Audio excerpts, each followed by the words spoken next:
슬기 있는 자들이 대답하여 이르되 우리와 너희가 쓰기에 다 부족할까 하노니 차라리 파는 자들에게 가서 너희 쓸 것을 사라 하니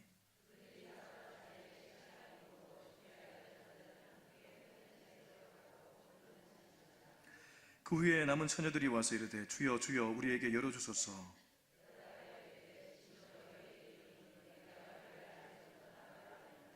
13절 같이 읽겠습니다. 시작. 그런즉 깨어있으라 너희는 그날과 그때를 알지 못하느니라. 아멘. 네, 오늘 저는 천국은 현실이다, 천국은 현실이다 라는 제목으로 하나님의 말씀을 전하겠습니다. 말씀을 전하기에 앞서 오늘은 어버이날이죠. 우리 좌우 어버이분들을 축복하며 이 시간 말씀을 좀 시작했으면 좋겠습니다. 부모로 살아주셔서 감사합니다 한번 얘기해 주시죠. 부모로 살아주셔서 감사합니다.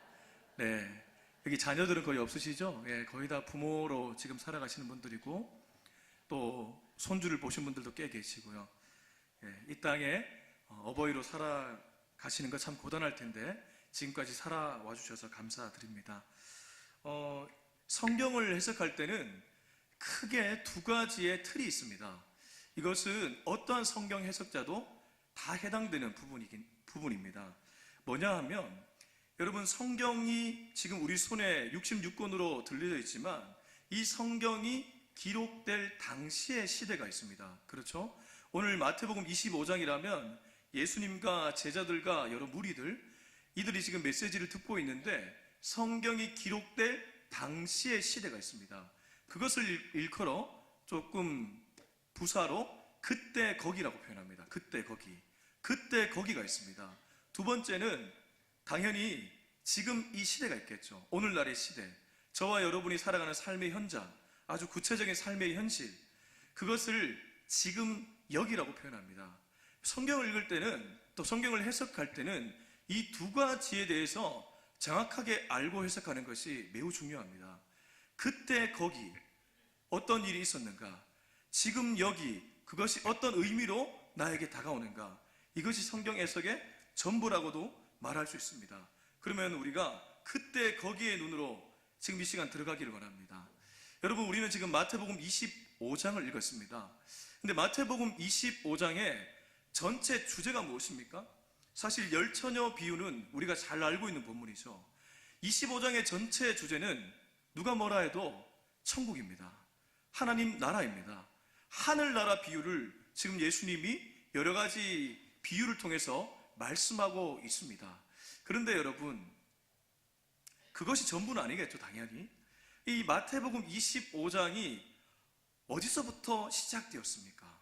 조금 다른 말로 지금 마태복음 25장의 이 비유를 예수님이 누구에게 말씀하고 있습니까?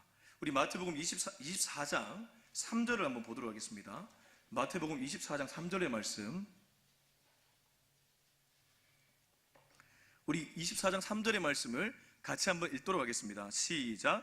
예수께서 감람산 위에 앉으셨을 때에 제자들이 조용히 와서 이르되 우리에게 이르소서 어느 때에 이런 일이 있겠사오며 또 주의 임하심과 세상 끝에는 무슨 징조가 있사오리이까. 자, 24장의 3절의 말씀은 제자들이 예수님께 묻는 질문입니다. 근데 예수님은 어디에 있습니까? 감람산 위에 앉아 계십니다. 그리고 이 질문을 한 사람은 당연히 제자들입니다. 그런데 우리는 여기서 한 가지 사실을 유추할 수 있습니다. 25장, 오늘 우리가 읽은 25장 7절부터 13절의 말씀은 24장의 말씀에서 이어지는 말씀입니다. 그러니까 지금 천국 비유, 이 열처녀 비유는 누구에게 던지는 메시지입니까? 제자들이죠. 지금 예수님이 제자들에게 열처녀 비유를 말하고 있습니다. 이것이 왜 중요합니까? 여러분, 마태복음을 일컬어 제자도의 책이라고 얘기합니다. 마태복음 밑에는 제자 훈련의 정신이 뿌리 깊게 흘러가고 있다는 것이죠. 지금 예수님은 많은 무리들에게 가르침을 주는 것이 아니고 자기하고 가장 가까웠던 제자들에게 말씀을, 특별히 천국 비유를 전하고 있습니다. 여러분, 저는 제자들을 제 표현으로 이렇게 표현합니다. 내부자들입니다. 제자들은 내부자들이라고 볼 수 있습니다. 외부에 있는 바리새인과 서기관들과 당시 시대입니다. 장로들과 이런 사람들이 아니라 예수님의 가까이에서 예수님을 잘 안다고 말하는 내부자들입니다. 적어도 그들은 예수님이 무엇을 중요하게 여기고 무엇을 중요하게 여기지 않는지를 알고 있는 예수의 사상에 능통한 자들이었습니다. 그러면 두 번째입니다. 대상이 내부자들이었다면 두 번째, 이 메시지의 핵심은 무엇인가? 여러분, 마태복음 25장, 이 25장의 전장이 24장에서 예수님이 뭘 얘기하고 있습니까? 마지막 날에 일어나는 징조에 대해서 얘기하고 있습니다. 자칭 그리스도라 말하는 사람들, 전쟁과 기근, 이런 일이 일어나면 마지막 날이 가까웠으니까 근신하며 깨어있으라. 그런데 25장은 천국 비유거든요. 보통 우리가 천국을 얘기할 때는 어떤 것을 떠올립니까? 천국의 아름다움을 먼저 떠올리게 되어 있습니다. 그 요한계시록에 그 아름다운 12진주문과 그 생명나무와 생명수가 흐르는 보석들을 쫙 있는 그런 천국의 아름다움을 꿈꾸기 마련입니다. 그런데 이 25장의 천국 비유는 분명히 25장도 처음에 시작할 때는 25장 1절을 보십시오. 그때의 천국은 이렇게 얘기합니다. 천국은 열처녀와 같다. 분명히 25장은 천국을 말하고 있습니다. 그런데 여기 말하는 천국은 24장의 마지막 날과 관련지어서 얘기하고 있는 천국입니다. 그러니까 너희들이 지금 천국을 살 수는 있는데 마지막 날과 관련지어서 천국을 얘기하고 있다는 것이죠. 그게 두 번째입니다. 그러면 우리는 그때 거기를 이렇게 정리할 수 있습니다. 그때 거기서 예수님은 이 천국 열처녀 비유를 누구에게 던졌습니까? 내부자들, 제자들에게 던졌습니다. 메시지의 핵심은 무엇입니까? 마지막 날과 관련지어서 천국을 얘기하고 있습니다. 그러면 이것을 지금 이 시대로 돌아오겠습니다. 지금 이 시대는 어디죠? 지금 여기입니다. 지금 여기에 내부자들은 누구일까요? 지금 여기에 제자들은 누구일까요? 지금 여기에 내부자들은 저와 여러분입니다. 여러분, 제가 훈계하는 것이 아니고요. 지금 여기에 내부자들이라면 나름 교회를 알고 예수를 알고 하나님 나라를 아는, 또 성경에 대해서 나름 지식을 갖고 있는 우리들을 향해 오늘 예수님은 열처녀 비유를 던지고 있다는 것입니다. 그럼 두 번째, 이 마지막 날은 어떻게 지금 여기에서 이해를 해야 될까요? 마지막 날. 여러분, 마지막 날이 너무 중요하다는 것은 신앙생활을 좀 깊이 있게 하시는 분들은 공감하실 것입니다. 1992년 10월 28일에 어느 사람이 예언을 했습니다. 그 사람이 누굴까요? 다미성교회라고 혹시 들어보셨습니까? 여러분, 1992년으로 한번 돌아가 보시죠. 1992년 10월 28일에 이 땅에 휴거가 일어난다고 말했습니다. 이 땅에 종말이 임하고 휴거가 일어난다고 얘기를 했습니다. 그게 다미성교회였습니다. 많은 사람들이 흔들리진 않았겠지만 적어도 몇몇 기독교의 무리들은 그 말에 혹했고 그 말을 들었던 사람들도 있을 것입니다. 지금 이 시대에 와서도 불과 몇 년 전에 어떤 여자 하나가, LA에 사는 여자 하나가 한국에 전쟁이 일어날 것이라고 얘기를 했습니다. 그 여자는 그 전쟁이 마치 마지막 날이 일어날 것처럼 얘기를 했습니다. 그러면 이 시대에도 여전히 마지막 날에 대해서 우리가 좀 이해하고 있는 것은 매우 중요하다, 이렇게 얘기할 수 있을 것 같습니다. 이제 본문으로 돌아가겠습니다. 여러분, 우리는 마태복음 25장 7절부터 13절을 읽었습니다. 마태복음 25장 7절부터 13절은 사실 1절부터 전체를 읽어야지 이해가 되는 본문입니다. 이 본문의 핵심은 이렇습니다. 예수님은 두 그룹을 나눠서 얘기하고 있습니다.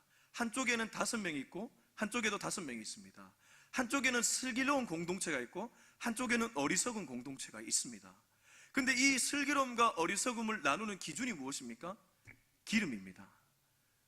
신랑이 왔을 때에 준비된 기름을 갖고 맞이하는 여자들은 신랑과 함께 혼인잔치에 들어갔지만 기름을 준비는 했지만 새로운 기름을 여유분을 준비하지 않았던 자들은 다 타버려가지고 새 기름을 구하러 갔다가 그때 때마침 신랑이 와서 혼인잔치에 들어가지 못했다. 그래서 우리는 이 본문을 볼 때에 대부분 이런 생각을 합니다. 아, 천국은 준비된 자에게 임하구나. 준비된 자가 중요하구나. 기름을 준비하는 것이 정말 중요하구나. 여러분, 이 본문이 말하는 바가 그거밖에 없을까요? 이 본문을 정확하게 이해하려면 우리가 몇 가지 성경 구절을 봐야 됩니다. 우리 본문보다 24장 앞장에 36절을 한번 보도록 하겠습니다. 24장 36절. 24장 36절. 우리 36절을 같이 한번 읽도록 하겠습니다. 시작.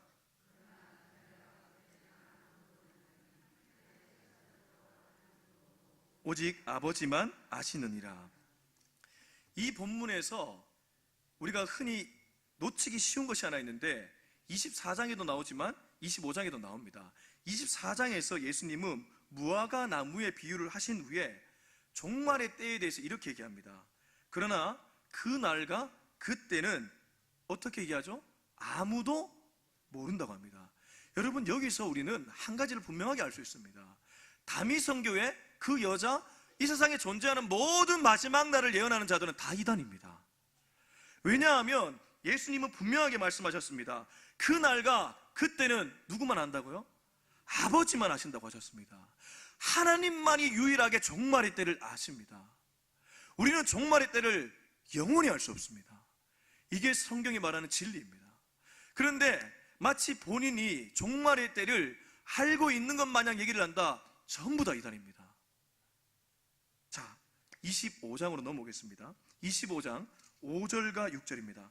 우리 5절과 6절을 같이 한번 읽도록 하겠습니다. 5절 6절 시작. 신랑이 더디 오므로 다 졸며 잘새 밤중에 소리가 나되 보라 신랑이로다 맞으러 나오라 하매. 이 5절과 6절에 숨어있는 뜻은 신랑이 오는 때를 누구는 알 수 없다고요? 신부는 알 수 없다는 겁니다. 열처녀는 알 수 없다는 것입니다. 신랑이 오는 이 타이밍을 열처녀는 죽었다 깨어나도 모른다는 것입니다. 이걸 좀 어려운 말로 종말의 불가지성이라고 말합니다. 종말의 불가지성. 오늘 본문에서 아주 구체적으로 말하는 부분도 있습니다. 우리 13절도 같이 한번 읽겠습니다. 13절 다 같이 시작. 깨어있으라 너희는 그날과 알지 못하느니라. 13절은 아예 예수님이 얘기합니다. 너희는 그날과 그때를 알지 못한다. 여러분, 그런데 이거를 종말로만 생각하지 않으셨으면 좋겠습니다. 무슨 말이냐면 우리가 흔히 종말이라 하면 나와 좀 무관하게 받아들입니다. 왜 나와 무관하게 받아들이냐면 아직 천국이 임하는 날은 멀게 느껴지기 때문입니다. 종말은 저 멀리서 일어나는 일이라고 생각하기 때문에 우리가 이 본문을 읽을 때 좀 와닿지 않을 수가 있습니다. 그런데 여러분, 여기 말하는 종말을 죽음으로 바꿔보십시오. 개인의 죽음으로. 죽음이라는 것은 언제 어느 때 나에게 찾아올지 모릅니다. 갑자기 나에게 어떤 질병, 암이나 내가 감당할 수 없는 무게의 고통이 찾아올지 모른다는 것입니다. 거꾸로 고통과 죽음도 알 수 없지만 축복의 타이밍도 알 수 없습니다. 여러분, 자녀가 잘 되기를 바라시죠? 아멘이십니까? 네, 아멘 소리가 작으신 거 보니까 안 되기를 바라시나요? 여러분, 자녀가 잘 되기를 바라시지요? 예, 저도 그렇습니다. 아주 어린 아들이지만 얘가 잘 되기를 바랍니다. 이것이 부모의 마음이죠. 또 여러분, 손주가 있지 않습니까? 손주가 잘 풀리기를 바라시지요. 그런데 여러분, 분명히 우리는 인생 경험상 알고 있습니다. 어느 타이밍에 하나님이 강권적으로 역사하셔서 하늘 문을 여시고 막히지 않는 축복을 주실 때가 있습니다. 할렐루야. 예, 분명히 이것을 경험하신 분들이 있을 것입니다. 근데 그 타이밍도 우리가 어떻습니까? 알 수 없습니다. 여기 신랑이 온다는 것은 여러 가지 의미를 상징적으로 내포하고 있습니다. 종말의 때도 해당되고, 개인의 죽음도 해당되고, 개인의 고통도 해당되고, 고난의 때도 해당되고, 개인의 축복의 타이밍도 해당이 되고, 자녀의 풀리는 타이밍도 해당이 되고, 모든 때, 미래의 어느 때, 우리가 바라고 구하는 그 미래의 어느 때, 근데 우리가 그때를 영원토록 알 수 없다는 것이죠. 하나님은 이것을 비밀에 붙이셨습니다. 그 누구도 이 때를 알 수 없는 것입니다. 자, 이러한 두 가지 사실, 종말의 불가지성과 개인의 여러 가지 알 수 없는 이 타이밍, 이 두 가지는 우리로 하여금 하나를 보게 만듭니다. 그것이 무엇일까요? 바로 지금 여기입니다. 우리가 미래를 보지 못하기 때문에 하나님은 필연적으로 우리로 하여금 여기를 보게 만듭니다. 그러면 오늘 본문을 다시 한번 해석했으면 좋겠습니다. 오늘 본문에 굉장히 중요한 가치가 하나 나옵니다. 그것은 무엇이냐 하면 지혜와 어리석음입니다. 슬기로움과 어리석음입니다. 지금 예수님이 열처녀 비유를 통해서 한 가지 분명하게 전하고 싶어하는 메시지는, 누가 천국을 기다리는 사람들 중에 누가 지혜롭냐, 누가 어리석냐. 어떤 사람은 평생토록 어리석게 살아갈 수 있지만 어떤 사람은 평생토록 이 땅을 살아가면서 지혜롭게 살아갈 수 있으니 그게 무엇인가? 예수님이 지금 전하고자 하는 메시지의 핵심은 바로 이것이라는 것입니다. 그러면 저는 오늘 지혜가 중요하다 이렇게 말씀드렸는데, 지혜는 지금 여기와 관련이 있다고 말씀드렸습니다. 여러분, 제가 대학원을 다닐 때의 일입니다. 제가 대학원을 다닐 때 총신대 신학대학원을 다닐 때도 참 많은 공부를 했지만, 제가 그 다음에 진학한 대학원에서 정말 귀한 깨달음을 얻었습니다. 그분은 우리나라의 대표적인 종교 철학가 교수님입니다. 정재현 교수님이라고 매우 유명한 분입니다. 근데 그분이 저에게 어떠한 깨달음을 주셨냐면, 그분이 얘기하는 메시지의 핵심이 있는데 그 핵심은 이것입니다. 사람이 죽음을 받아들일 때 대부분 죽음을 숙명으로 받아들이면 고난과 불안과 염려가 엄습한다고 얘기를 합니다. 무슨 말이냐면, 쉽게 표현해서 돈 많은 사람이, 부유한 사람이, 어느 정도 성공한 사람에게 죽음은 굉장히 불안과 염려를 가져다 준다는 것이죠. 왜냐하면 지금 여기가 너무 좋으니까 갑자기 죽음, 종말이 나에게 다가오면 너무 불안하고 그게 너무 싫은 것이죠. 내가 여기 누릴 게 너무 많으니까. 거꾸로 어떤 사람에게는 죽음이 해방으로 다가온다는 거예요. 이 땅이 너무 괴로운 사람들, 하루하루 살아가는 게 너무 힘든 사람들에게는, 조금 이런 표현이 어떨지 모르겠지만, 자살도 결국 이러한 사람들의 결과물이라는 것이죠. 해방입니다. 해방. 어떤 사람에게는 죽음이 숙명으로 다가오지만 어떤 사람에게 죽음은 해방으로 다가온다는 것이죠. 그런데 여기서 놓치지 말아야 할 중요한 한 가지 가치가 있습니다. 그게 뭐냐 하면, 그렇게 생각하는 그 사람은 지금 어디서 그것을 생각하고 있습니까? 지금 여기라는 것입니다. 여러분, 과거가 어디에 존재합니까? 과거가 어디에 존재합니까? 우리는 과거를 떠올립니다. 과거의 추억을 생각합니다. 지금 과거를 엄청나게 좋아해서 과거에 집착하는 분들도 많이 있습니다. 그런데 안타깝게도 과거로서의 과거는 이미 지나갔습니다. 영영 다시 오지 않습니다. 곰곰이 한번 생각해 보십시오. 과거로서의 과거는 이미 지나가고 없습니다. 그러면 우리가 생각하는 과거는 어디에 있습니까? 나에게 있죠. 제가 지금 떠올리는 과거. 그래서 과거는 기억으로서 존재하죠. 한 사람의 기억으로서 과거가 존재합니다. 근데 그 기억을 하는 나는 어디에 있습니까? 지금 여기에 있습니다. 자, 그럼 미래로 한번 가보겠습니다. 미래로서의 미래는 왔습니까? 오지 않았습니까?